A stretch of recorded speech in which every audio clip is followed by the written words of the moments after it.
Hiya, freaks and ghouls, slashers and psychopaths, scaredy cats and scaredy dogs. I'm your horror host with the motherfucking most, the headless Glen, and welcome to the Scaling Cemetery, where we dig up the stats of horrific individuals and bury the misconceptions.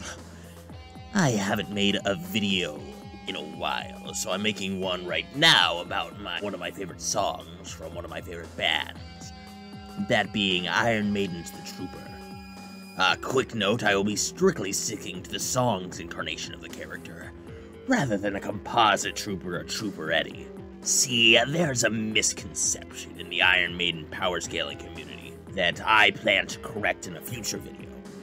But to sum it up, given the fact the Iron Maiden Legacy of the Beast RPG treats all these different versions of Eddie as part of the whole, some people take it that all versions of the character from all mediums should be considered canon to each other, and should be considered when scaling true Eddie. The issue with that, and if you read the profiles for the different versions of Eddie or any character in the game, their origins specifically state that they are inspired by an album or a single or whatnot, rather than being the equivalent to that incarnation.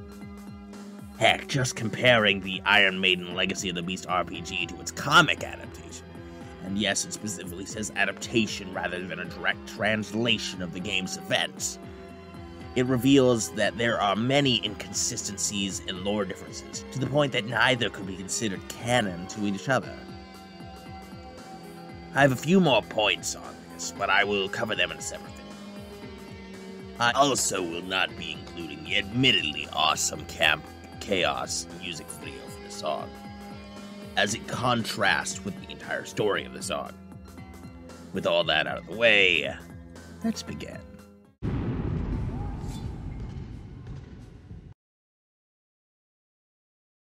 The Trooper is, for lack of a better term, the titular protagonist of the second single from the album Peace of Mind.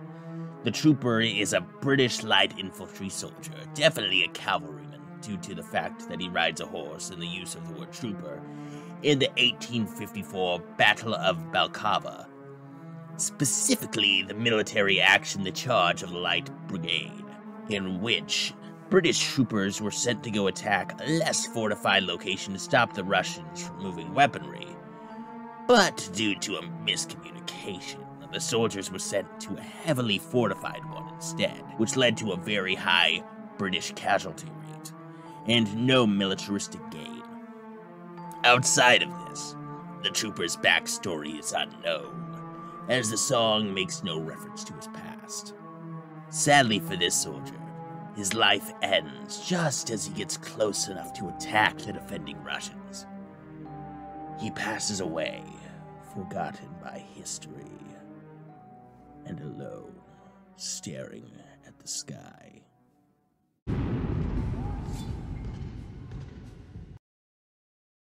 This is a phrase I feel seems to encapsulate the Trooper's character. In the first verse alone, the idea that he knows he will die is brought up 3 times, but nevertheless, it is made clear in the first line of the song that this isn't going to stop him from taking out as many of the enemy as possible. He seems to show no signs of fear as he charges at full speed towards a wall of enemies, even while his comrades scream out in pain from being shot down, and the battlefield becoming littered with corpses. Even though he knows he will never see another day, he goes onward. While he gets so close to actually being able to engage in combat, he has that yanked away from him when both he and his horse are shot down, proving that it was all in vain as he begins dying, all alone and forgotten by time. He specifically stated to not shed a tear, though, as he isn't saddened by his useless death, as it is what he was meant to do. The outcome was confirmed before the battle even began, and yet he put all of his might into it. Because That is the type of person he is. Fearless, courageous, and brave to a fault. One could even argue foolhardy or stubborn, but that is debatable.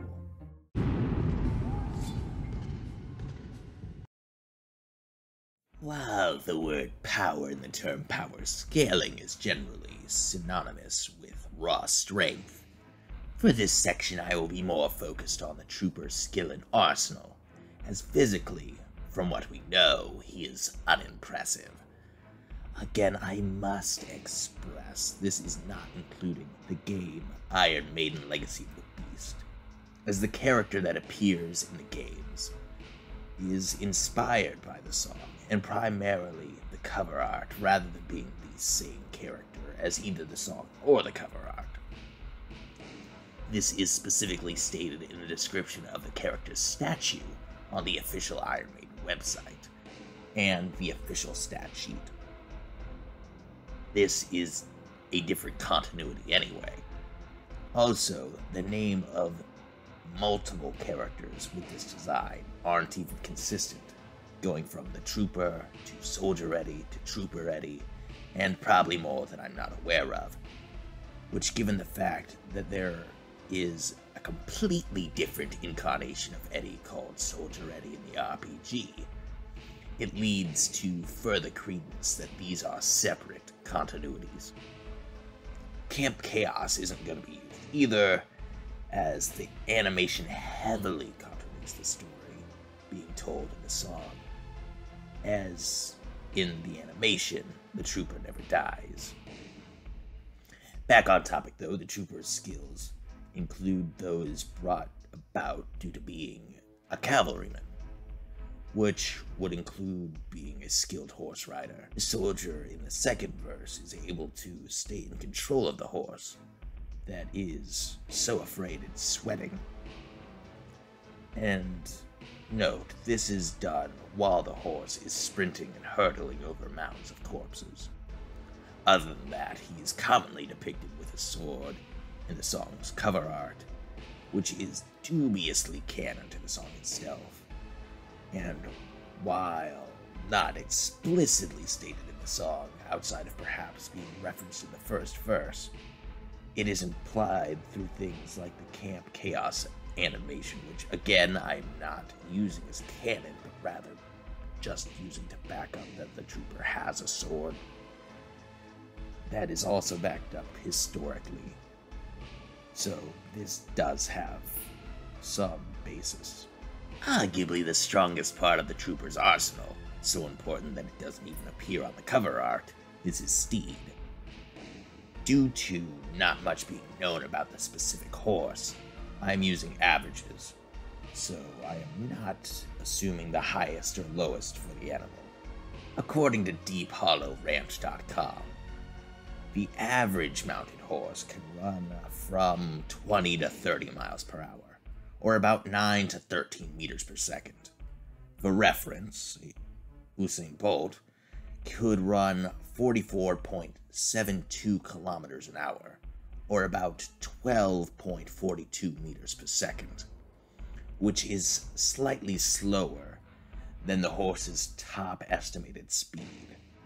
In power scaling terminology, the Trooper's horse could be in a speed between athletic human and superhuman. Not bad for Bolt or the horse.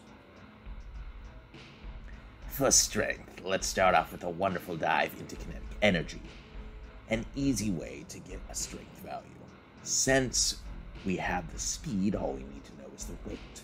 Using the estimate given for the average horse weight on iHeartHorses.com, we get anywhere from 900 to 2,000 pounds, or about 408 to 907 kilograms. These are definitely our low and high ends. Plus doesn't include a rider, but this will be what we're using. Now we use the speed values and the weight values, so we get something like this. As seen with these outcomes, all of them fall under what we would call wall level in the power scaling community. For example, for something that more people would understand, with the energy the horse is outputting, it could easily break most bones in the human body and could casually snap a human's neck. This isn't even crazy given an article written by Miles Henry on HorseRacingSense.com called "How Strong is a Horse? Let's Look at Their Power," where Miles states the following. Horses are strong enough to pull up to 3 times their weight, carry over 400 pounds, bite with a force of 500 psi, and kick hard enough to kill a human. Horses are so strong, they could put a beatdown on Chuck Norris. As for durability, that's also relatively easy, as Newton's third law states that every action has an equal and opposite reaction, which would put the horse's durability in the range of the attack potency. The horse does get killed by multiple rounds of gunfire, but that's given the piercing nature of bullets, which shouldn't be used to downscale the horse's durability.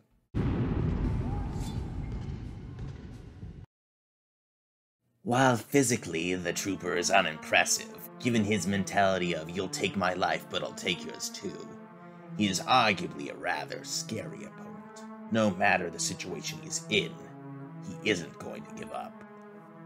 While he does possess a sword, his strongest asset is definitely his horse, which he is very skilled on. It grants him wall-level attack potency and athletic human to superhuman levels of speed. As for interesting matchups, I definitely would have to think more about it. I was originally thinking of the folklore version of the Headless Horseman within the original story, Sleepy Hollow, as being a contestant, but given the character has a few abilities that make this unfair, I wouldn't do it. Though, I do love the character, obviously. I was also thinking of other soldier characters, but given the fact that they would have firearms, this is kind of an issue. If y'all think of anything in the comments, please give me a heads up. Oh, also given the attack potency and speed the horse would grant him, as well as his combat skill and range, given that he has a sword, he would absolutely foderize Eyeless Jack. If you wish to know why I bring this character up, he was the first character I ever power scaled poorly on this channel. I wouldn't really recommend watching that video, but I do go over a few things for the character. Make it my mission to put him up against every character I scale, though admittedly I've forgotten a few times. But yeah, he gets destroyed. Shilling Goose, the part of the video where I shill one of my brothers in arms, or rather one of the idiots that make up our little corner of the power scaling community. Just know, if any other members of our group starts making videos, I'll shill them as well. So be prepared to know as soon as one of my buds starts making some premium content, with me sloppily sucking them off with what remains in my throat. Anyway, why should you watch Goose? Well, for one, he doesn't sound like nails on a chalkboard mixed with the screams of castration, like I do. And two, the guy is legitimately one of the smartest individuals I know personally when it comes to creating metas for various fictional verses. And I'm not saying that just because he's my friend. It's because I legitimately believe it. At the time of writing this, he has made a couple of videos on the Doomslayer, who is definitely stronger than the general populace seems to think. From what he has told me and the boys, he is cooking up a lot of exciting content. Not just for Doom, but for some horror-related stuff as well. Now, my guy does some edgy jokes, but he is honestly one of the nicest. Well, I wouldn't go that far, but he is a really nice guy. Honestly, he doesn't, actually mean those things. I really shouldn't have to say that, but given this is the internet, and a lot of people don't know him personally, some people might think he actually means it. But, anywho, I really think if that sounds interesting to you, I would definitely check him out. If you just like, if you like Scaling of Doom, or if you like just well thought out arguments, you should check him out. Give the bastard a watch, please. He deserves more views than he gets.